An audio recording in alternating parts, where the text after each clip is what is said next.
Hello students.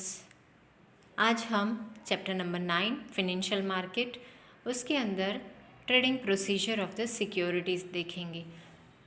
Securities का मतलब आगे बताया था मैंने, shares, debentures, bonds, public deposits, ये सब जो है वो सिक्योरिटीज़ है।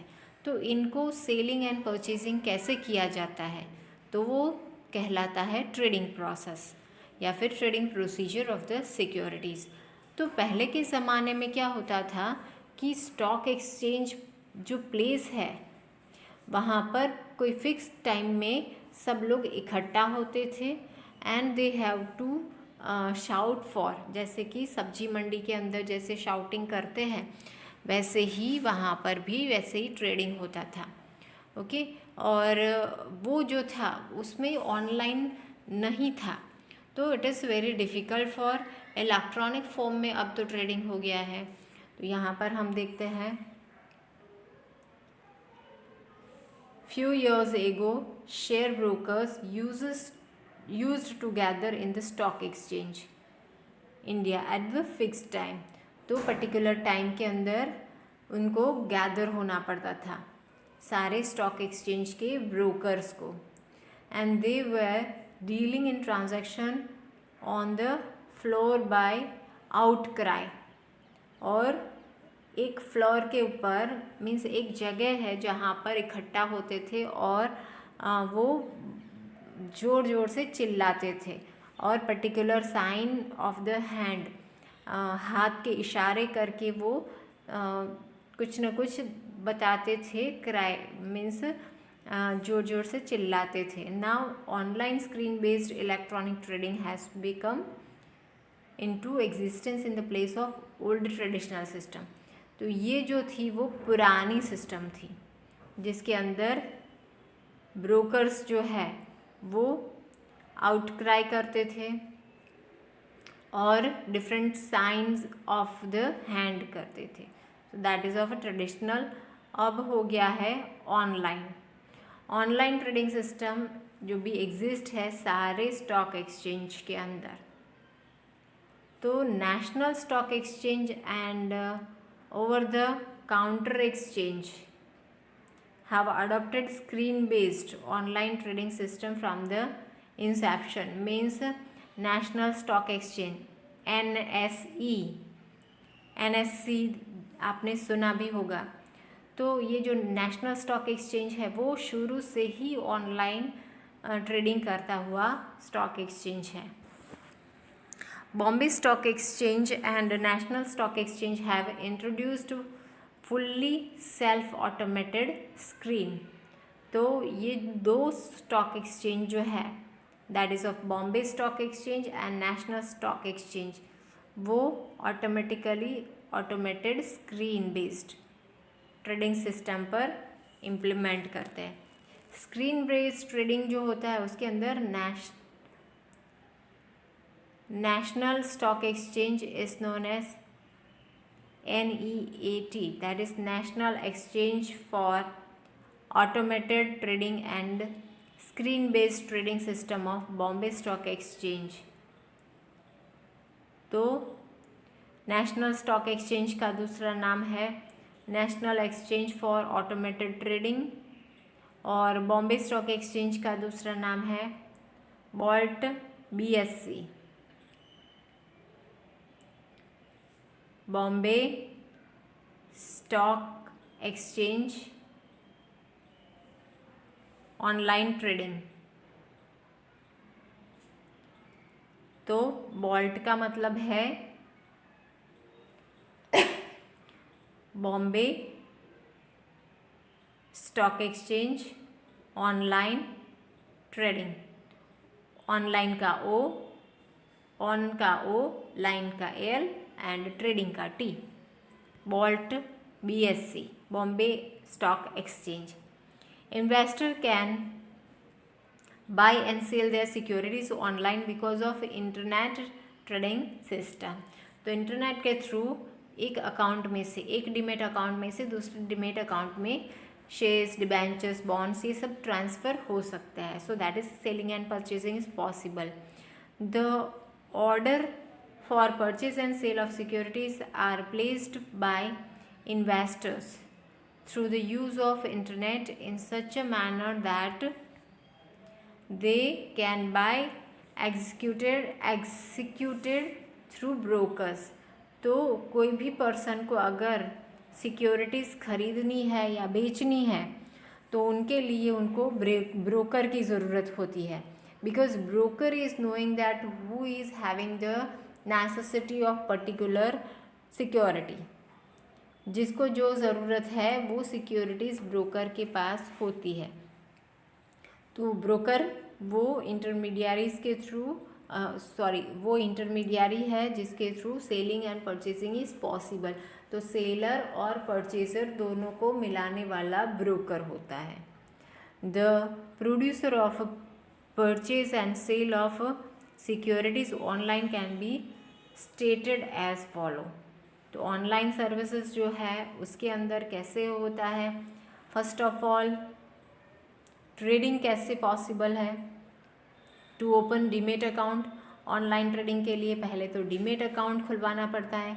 डीमेट अकाउंट का मतलब है डीमटीरियलाइजेशन, और रीमटीरियलाइजेशन का मतलब है कि आपका जो भी इलेक्ट्रॉनिक फॉर्म में सिक्योरिटीज़ है उसको फिजिकल फॉर्म में कन्वर्ट करना। ओके, तो डीमटीरियलाइजेशन अकाउंट खुलवाना पड़ता है। Investors have to open depository. हमारी 2 डिपॉजिटरीज है, NSDL एंड CDSL। तो ये जो डिपॉजिटरीज है उसके जो पार्टिसिपेंट्स हैं, बैंक फाइनेंशियल इंस्टीट्यूशंस, एजेंट्स, तो वो जो पार्टिसिपेंट्स हैं उनके पास जाकर एक डीमेट अकाउंट खुलाना है, because buying and selling of only demat securities can carried out on internet. तो इंटरनेट पर सिर्फ और सिर्फ डीमेट सिक्योरिटीज़ ही कैरिड होती है और उसका ही बाइंग एंड सेलिंग होता है। Then after order to buy or sell, investors or customers who want to sell securities have to place the order। किसको ऑर्डर देते हैं? ब्रोकर को, कि मुझे 10 शेयर्स बेचने हैं, एक्स कंपनी के 10 शेयर्स बेचने हैं। तो ये मैंने ऑर्डर किसको दिया? ब्रोकर को। तो ब्रोकर मेरा शेयर्स जो मुझे बेचने हैं तो सामने खरीदार भी ढूंढेगा। Purchase and sale price as per script are to be stated clearly at the time of placing the order.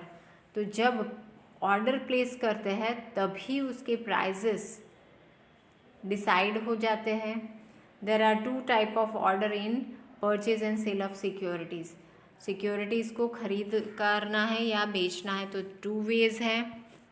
Limited order, limited order is one in which order is executed at the price specified by the customer. Means example मैं देती हूँ कि मैंने 100 rupees का एक वैसे 100 shares खरीदे हैं तो 10,000 हुए मेरे। तो अब 100 रुपीज़ का एक है, मुझे शेयर मार्केट में ये 100 रुपीज़ के शेयर्स जो है वो मुझे 150 में बेचने हैं। तो मेरी प्राइस हुई ये कस्टमर्स प्राइस। ओके, तो ये लिमिटेड ऑर्डर होगा। The price of the purchase and sale is predetermined. तो मैंने 150 रखा तो वो प्री डिटरमाइंड हुआ। Then retail investors and fund house place this type of order. तो वो प्लेस कर लेते हैं। Market order, market order is one which order is executed at the latest quoted price. Means जो भी स्क्रीन में चल रहा है, ट्रेडिंग स्क्रीन पर जो भी चल रहा है वही लेटेस्ट प्राइस पर बेचा जाए। ओके, लिमिटेड ऑर्डर के अंदर है price is specified by the customers, और मार्केट ऑर्डर के अंदर है that is latest quoted price on the trading of the screen. Next, third step is of execution of order. Execution करना है means study करना है कि उस ब्रोकर के पास अब ये ऑर्डर तो प्लेस कर दिया, पर ब्रोकर उसके सामने उतना खरीदार भी है या नहीं है. तो broker execute the order as the order is received by the broker. Broker place the order in stock exchange. Stock exchange में रखता है वो order. And broker can deal in transaction from his office through online trading on behalf of the customers. तो वो stock exchange में रखेगा और stock exchange में लिस्ट होता है कौन कौन से शेयर्स मार्केट में सेलिंग के लिए रखे गए हैं. तो that is on the screen. और कौन कौन सी डिमांड है परचेज करने की वो भी मार्केट में रखे गए. तो वो सब वेरिफिकेशन करते, एग्जीक्यूशन करते हैं कि कौन ये शेयर खरीदार है. बेचने के लिए कस्टमर ने ब्रोकर को ऑर्डर तो दे दिया, पर वो ब्रोकर जो है वो स्टॉक एक्सचेंज में वो ऑर्डर रजिस्टर करेगा और उसके सामने जो खरीदार आएगा तब वो इंफॉर्मेशन देगा. Then contract note. Contract note is that 1 mark में पूछ सकते हैं. Contract note is that in which a broker make a note after buying and selling of the securities as per order of the customers. एक note बनाते हैं कितना bye किया है या कितना सेल किया है order according to the. Then contract note is a confirmation of the day on which the transaction is dealed. Means कौन से दिन को ट्रांजैक्शन फिनिश हुआ. तो that have to be confirmation. तो उस दिन कंप्लीशन हुआ है बाइंग या सेलिंग का, तो वो कॉन्ट्रैक्ट नोट के थ्रू पता चलता है. वो ब्रोकर और कस्टमर्स के बीच में होता है. Generally the broker send contract note to the customer. Broker जो है वो कस्टमर को भेजता है contract note. Means confirmation notes भेजता है broker to the customers within 24 hours after transaction is dealed. जितना ट्रांजेक्शन्स हो जाता है उसके 24 आवर्स के अंदर ही वो कॉन्ट्रैक्ट नोट बनाता है ब्रोकर और वो ब्रोकर भेज देता है कस्टमर को. Name of the securities, it's number, price of the transaction, order number, brokerage tax applicable etcetera. तो ये सब इंफॉर्मेशन वहाँ पर मौजूद होती है. Contract notes include the name of the securities, means share है, डिबेंचर है, what ever. It's number, serial number जो होता है वो, price of the transaction, transaction की कितनी प्राइस है, 10 लाख है, 10,000 है, 5,000 है. देन ऑर्डर नंबर, कितने शेयर्स सिक्योरिटीज़ कितने खरीदने हैं बेचने हैं that. Then brokerage, brokerage fix होता है. जो भी ऑर्डर मिला है प्राइजेस के हिसाब से जितना ऑर्डर मिला उसका 1%, 0.5%, 2% वो परसेंटेज होता है ब्रोकरेज. टैक्स एप्लीकेबल, अगर ज़्यादा बड़ी अमाउंट है तो वो टैक्सेबल होगी. So that all informations are mention in the contract note. So contract note is a document of a transaction done. तो व्यवहार हो चुका है वैसा माना जाता है. Then settlement of transaction, transaction का सेटलमेंट होता है.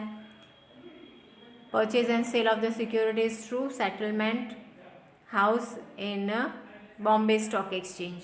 सेटलमेंट हाउस कहाँ है? Bombay stock exchange is the settlement house where selling and purchasing is possible. While NSCCL, that is National Security Clearing Corporation Limited, perform the settlement of transaction done in National Stock Exchange.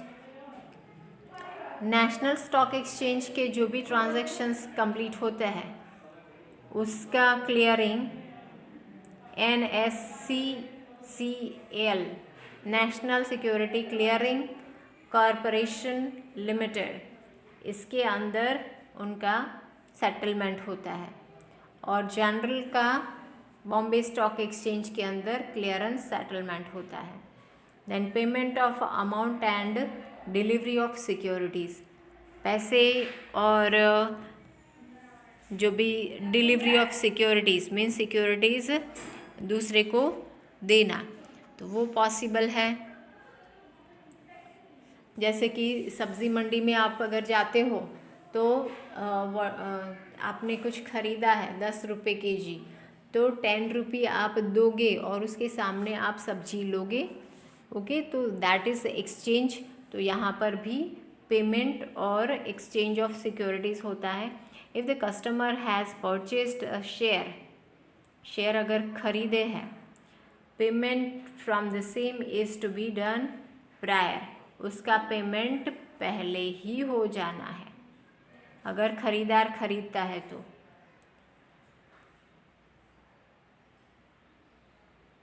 If the shares have to be sold, और अगर sold होता है उसकी delivery of share is to be done prior, customer जो है उसको payment पहले देना पड़ता है,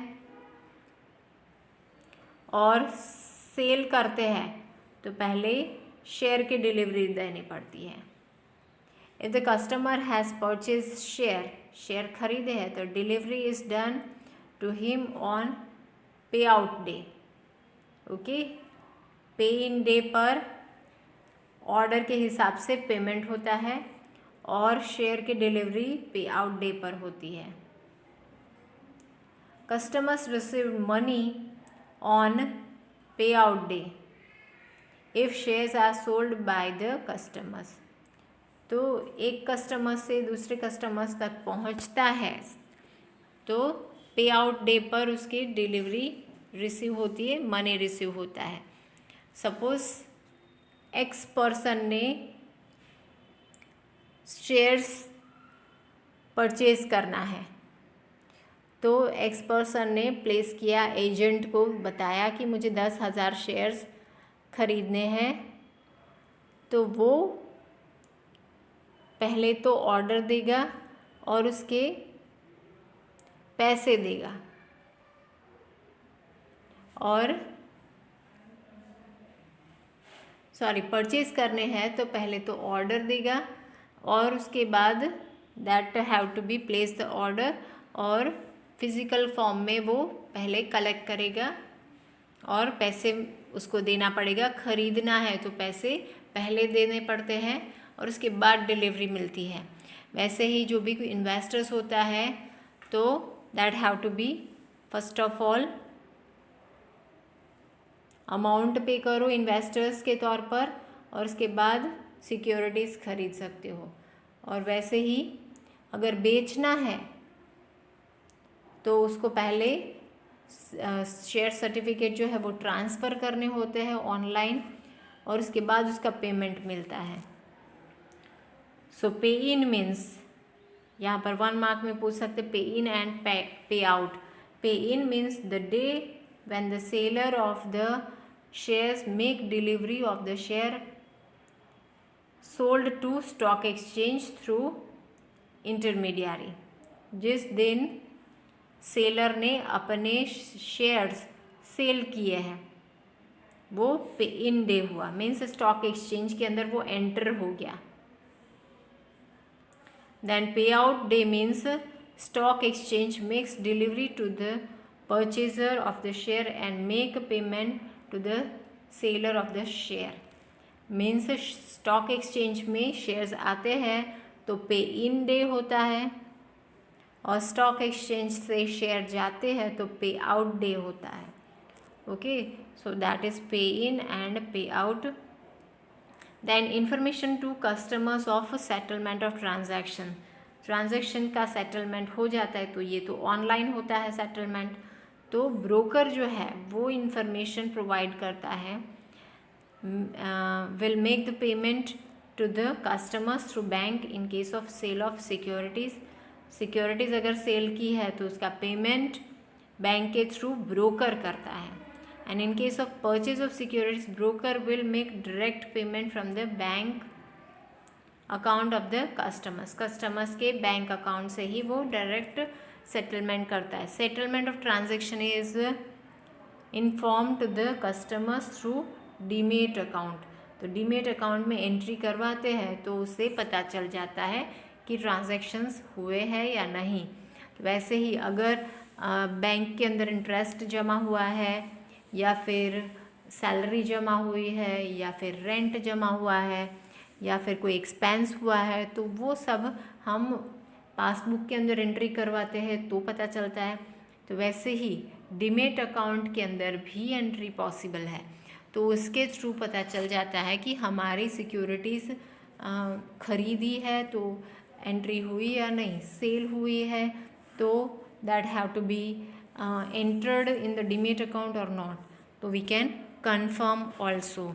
तो यहाँ पर प्रोसेस ख़त्म होता है। नेक्स्ट सेशन में हम सेबी और उसके फंक्शंस देखेंगे। Till that, thank you.